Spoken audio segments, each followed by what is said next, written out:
Wen, as the first emperor of the Sui dynasty, set out to begin his administration by coming up with a way to grow the population to previous levels by making investments focused on increasing farm yields to ensure food security, which led to a food surplus and rapid population growth.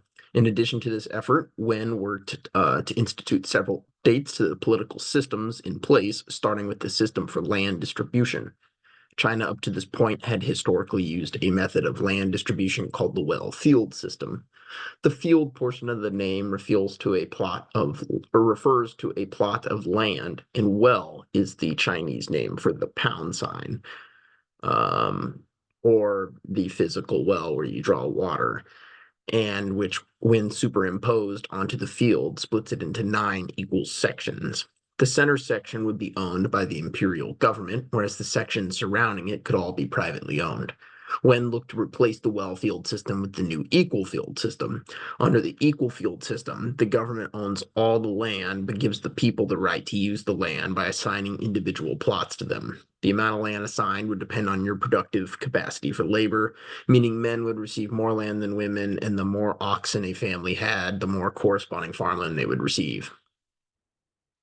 Emperor Wen also introduced reforms to his administration by creating a new system of governing known as the three departments and six ministries. The three departments were similar to the three branches of the U.S. government and are as follow.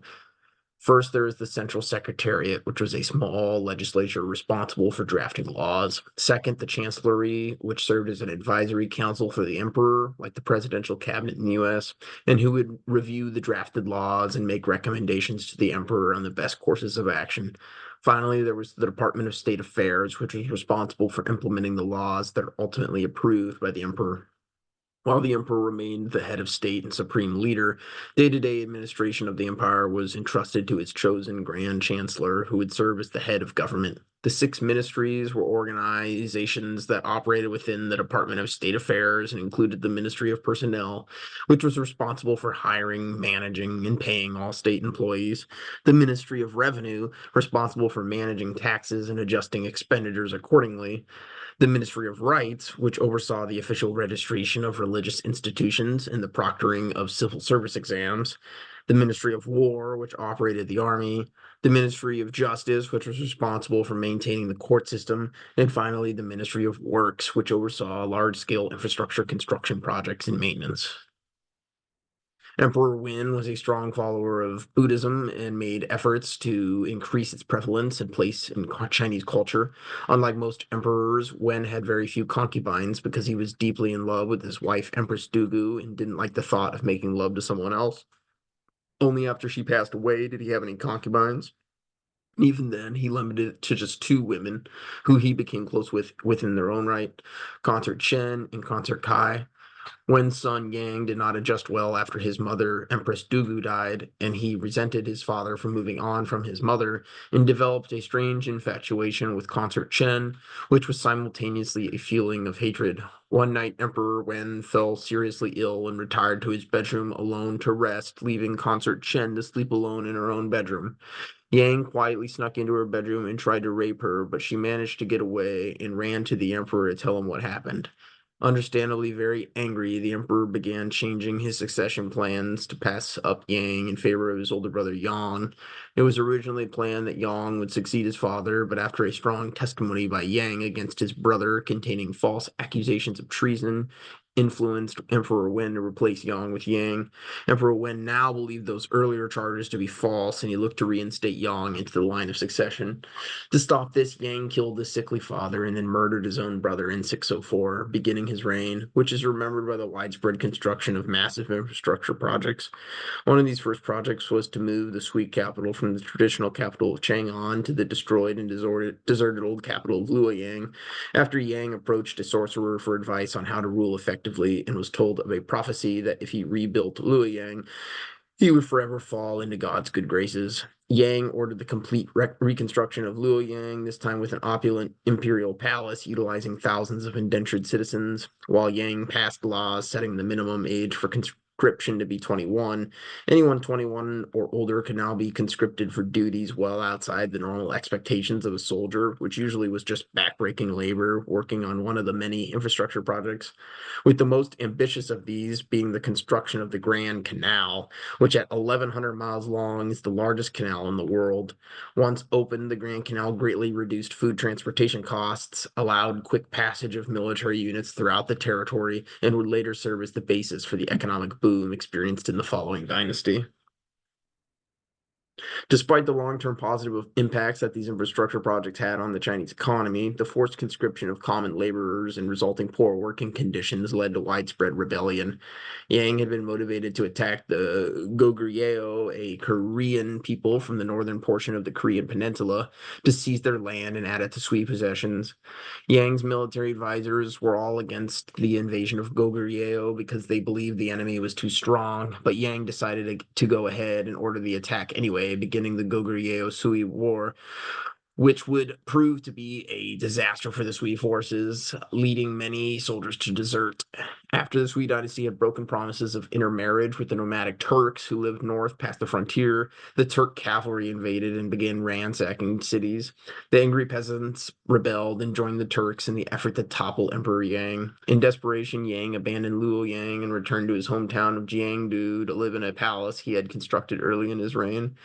Yang knew the end for him was on the horizon, so he chose to live his last days surrounded by concubines and refused to hear any advice or warnings related to the rebels, who under the leadership of General Li Yuan had captured and quickly controlled the important city of Chang'an.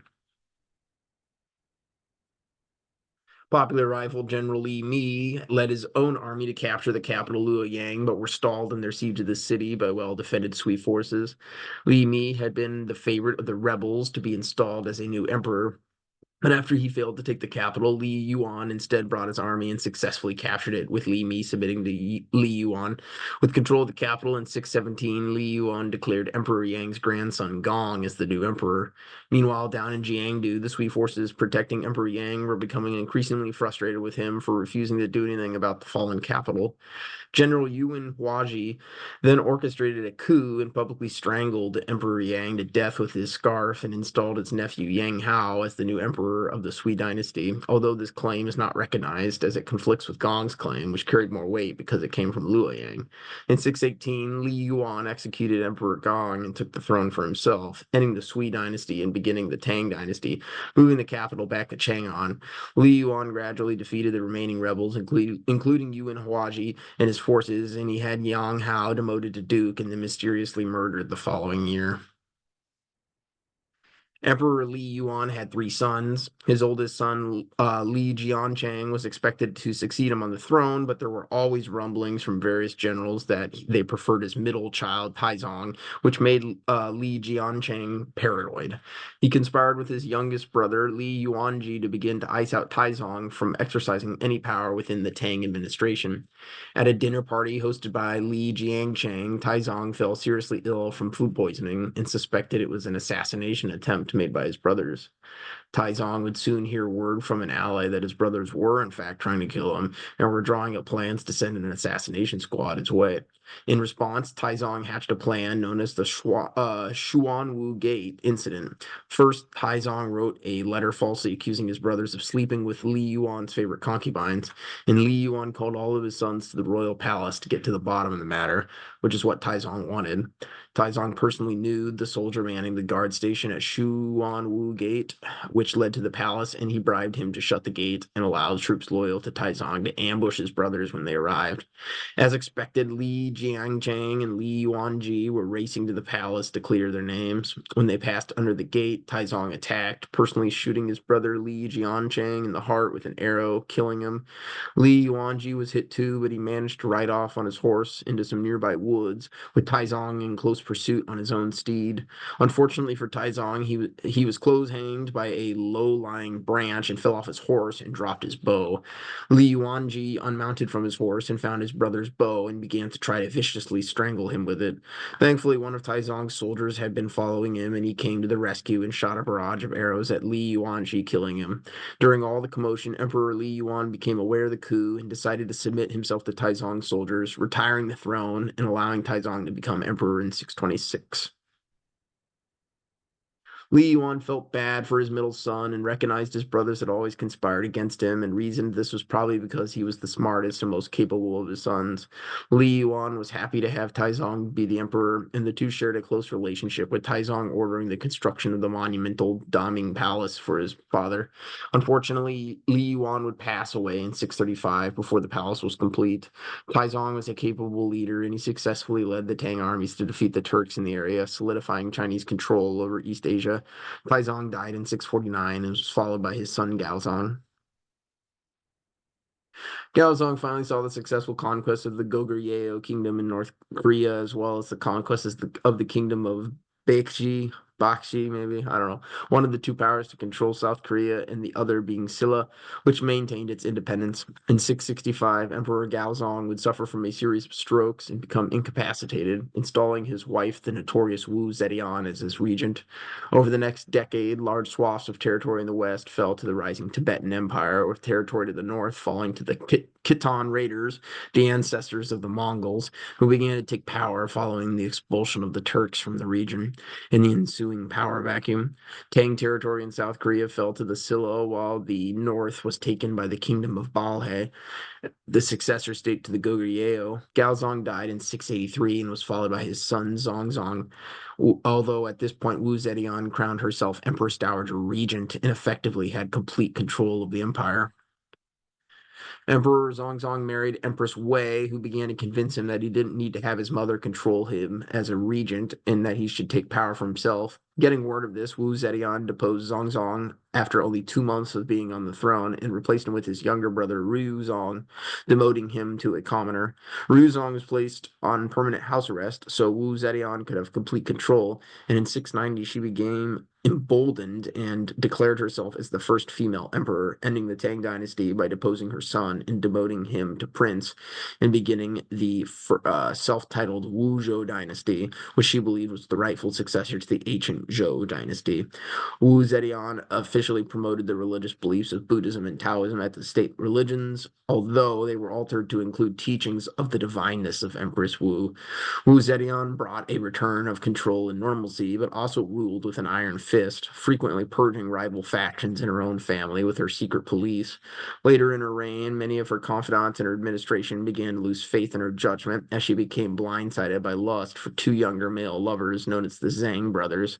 When Wu Zetian fell seriously ill, she only allowed the Zhang brothers to visit her, which started rumors of a coup by the brothers. The concerned officials seized the Zhang brothers and executed them, and then forced sickly Empress Wu Zetian to abdicate and return the throne to her son Zongzong in 705, restoring the Tang dynasty. Wu Zetian would die from her illness later that year. Zongzong was still married to his wife, the now Empress Wei. She had a power over him similar to his mother, and when Zongzong fell into long-term illness, which sent him into a depression, he made Empress Wei his regent, and her, along with their daughter An Li, the mother-daughter duo, effectively running the empire. Wei wanted Zongzong to officially crown her Empress Dowager Regent and crown An Li as princess, which would allow her into the line of succession. At this point, Wei was having affairs with many men in the administration, and Zongzong began to resent his wife, so he rejected her asks. In response, Wei and An Li baked a cake laced with poison for Zongzong, and he ate it and died in 710 and was followed by his son Shang. Fang was still a young teenager, so Wei's hopes were to manipulate him until he gave her the title of Empress Dowager Regent, which is when she would depose him and take the throne for herself. Unfortunately for Wei and her family, Emperor Shang would only rule for 17 days before being deposed in a coup orchestrated by Zhang's sister, Princess Taiping, who then released from house arrest and installed her brother and former Emperor Ruzong. Shang would be exiled while his mother and sister were executed without deliberation. Emperor Ruzong would elevate his son Xuanzong in his administration, giving him more responsibilities, something that angered Princess Taiping as she believed it was negatively affecting her power. After Ruzong claimed to have an astrological vision which told him to abdicate and turn the empire over to Xuanzong, which he did in 712 and spent the last few years of his life in retirement. Emperor Xuanzong became annoyed with Princess Taiping's constant efforts to undermine him, and when it was discovered she was planning a coup, he had her executed. Xuanzong made the devastating choice to enact reforms of the military, which set up a new system called Fanjin, which allowed commanderies, which were along the empire's frontiers, to have more self-governance, kickstarting a feudal system in China again after it had previously been eradicated. Under Fanjin, the powerful governors who ruled the borderland commanderies were called Jiadushi, or Jidushi. Emperor Xuanzong's blatant disregard for the threat that the Jidushi posed to his reign came back to haunt him when in 755, the powerful general An Lushan, who had become famous for defeating and subjugating the Khitan people, decided to rise up in rebellion and try to overthrow Xuanzong and the Tang dynasty with his own Yan dynasty, which he saw as a continuation of the earlier vassal state of Yan. Out of fear, Emperor Xuanzong fled to Sichuan, and the army defending the capital chose to appoint his son Suzong as emperor. Suzong and the Tang forces secured Chang'an and invited Xuanzong back to rule, but he refused, saying being emperor was too dangerous and stressful for him, and he gave his son his blessing by giving him his imperial robes. Xuanzong then retired to his childhood home, spending his days renovating it. Emperor Suzong would spend his reign battling in the An Lushan rebellion, which would decimate the empire. Out of desperation, Suzong turned to the eunuchs again and reinstated their power to manage the administration, with Li Fuguo being the most powerful eunuch. Li Fuguo and Suzong's wife, Empress Zhang, started out as allies, working together to appoint officials they believed would work for them. Their alliance fractured after Empress Zhang insisted her son Li Shao became emperor, but Li Fugo refused to back this as he thought it was futile to try and convince the emperor to appoint Li Shao when he has already made up his mind that his oldest son Daizong would follow him, whom Empress Zhang didn't like because he was not her biological son, and she conspired to make sure he didn't ascend. In 763, Xuanzong died from old age, which sent Emperor Suzong into deep mourning and sickness, and he died 13 days later. After hearing rumors that Emperor Zhang was planning to assassinate him, Li Fugo ordered the imperial guards to execute Emperor Zhang and allowed Daizong to become emperor. Daizong did not himself trust Li Fugo, and he had him secretly beheaded while he was at home in his mansion. Daizong finally quashed the An Lushan rebellion, defeating the treasonous Yan in 763. Although the fighting had made the empire so weak, an army from the Tibetan Empire was briefly able to occupy Chang'an this year before being pushed back. Emperor Daizong would die in 779 and be followed by his son Dizong.